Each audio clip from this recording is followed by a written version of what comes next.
It is draft day in the National Hockey League, and this one is a unique draft. You have a superstar down the line in 2025, 2026, so I guess 2026, with a Gavin McKenna.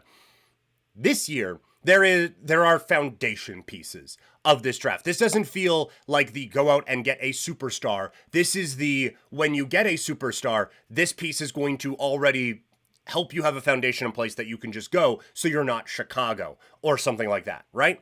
The one, I guess, kind of caveat to that is Matthew Schaefer. This feels like a franchise changer on the blue line. And it just, in the nicest way possible, he feels like an Islander, where it is a strong, high character guy who is very, very responsible and all of those things. But there is an elite upside to a lot of the talents that he is going to have. And so whatever direction the Islanders are looking to go in, whether they do want to get a little bit younger or they do feel like this is still a roster that can compete, this is a team that I think really, obviously, big shocker here. This probably won't be the social breakout from this one, but Matthew Schaefer is going to help the New York Islanders. But whether you want to be competitive right away, I think defense is quite the position to pick up, so maybe you don't want to rush him into this point, but if you want to be competitive, he's going to be able to help that out very, very soon. And if you're going for a youth movement, it does not get much better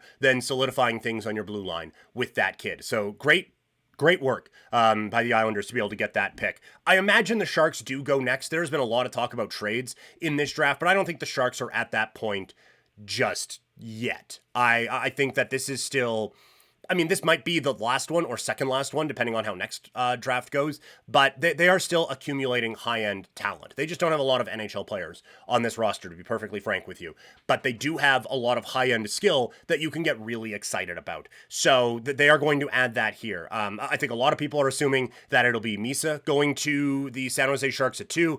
Sam Cosentino's mock had Frondell going there. Either way, I think that it is a good pick for the Sharks. I know more about Misa, so that would probably be the direction that I would go. Anyway, after that, it feels like a lot is up in the air. Blackhawks at 3, Mammoth at 4. You look at what could be available there, and those are very beneficial pieces. Like, you talk about players who could play in the type of hockey we just watched in the Stanley Cup. And Martone fits that, at least from what we have seen, to a T. And whether it is Frondell or Misa, if Sammy Cos is right and Misa ends up going 3, it is to the point I wonder if the Blackhawks just kind of like, man, that would be tough to pass up on that sort of an opportunity. But they are in such a desperate spot right now. Like I have said a number of times, Kyle Davidson is general managing for his job this year. And I don't think if Connor Bedard has a 40-point season this year, he's going to be able to tell ownership, yeah, but we got Misa in the farm system and he in our prospect pool, and he's going to help us in a couple of years, as we waste the guy who was supposed to be helping us now. So I think this pick, from everything you have heard, is, and just from logic standpoint, this should be available for the Blackhawks, and they should be able to get a pretty penny for it. And I do wonder if they are waiting until closer to really see what the Sharks do at 2, to see how much value there could be in this particular pick. But this feels like a very important moment here for the Blackhawks. And we just talked about them with the trade they made with J.J. Peterka. The Mammoth are in a phenomenal spot here at number 4. I do wonder now if the Peterka pick, or the Peterka acquisition, makes this pick less available than it was before. Because I think if you were expecting to add someone who could score 30 on your team, and you have the 4th overall pick, I think it's pretty fair to assume you would have to trade that pick to go and make that move, right? So the fact that they don't, I wonder if now it's like, okay, well, we just added that.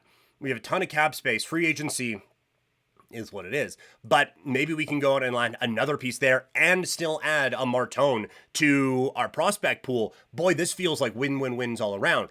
or they could go out and really try to solidify that thing. I know a lot of people out here in Calgary are really hoping that the Mammoth feel like they are a right shot defenseman away. Now, I don't think it would be 4 for Anderson straight up, or else that trade would have been done by now. But with more pieces involved in that, maybe that is a spot for Calgary to try to jump into. But the Mammoth feel like they hold a lot of cards right now, and there are going to be a lot of teams looking to move up into that. It feels like a lot of the picks are in play. And it does feel like there are a lot of guys in similar tiers. And because of that, combined with teams at varying levels of desperation, I guess, what would be the word to use going into this offseason, I think that it is going to be really intriguing, and there's going to be a lot of moving and shaking, because one player that some teams have at 5, other teams could have at 23. It feels like there is that kind of a clump there, and probably not down to 23, but it does feel like there is that kind of a clump there with all of these. And so there have been a lot of drafts where I have gone in saying, no, there's going to be a lot of movement here, and then we just go 1 through 32 and the draft is over. It's like, well, that was boring. But I do think that just because of the uniqueness of this offseason and the uniqueness of this draft, that there is actually quite a bit of intrigue with how a lot of the moves could happen here in the NHL draft.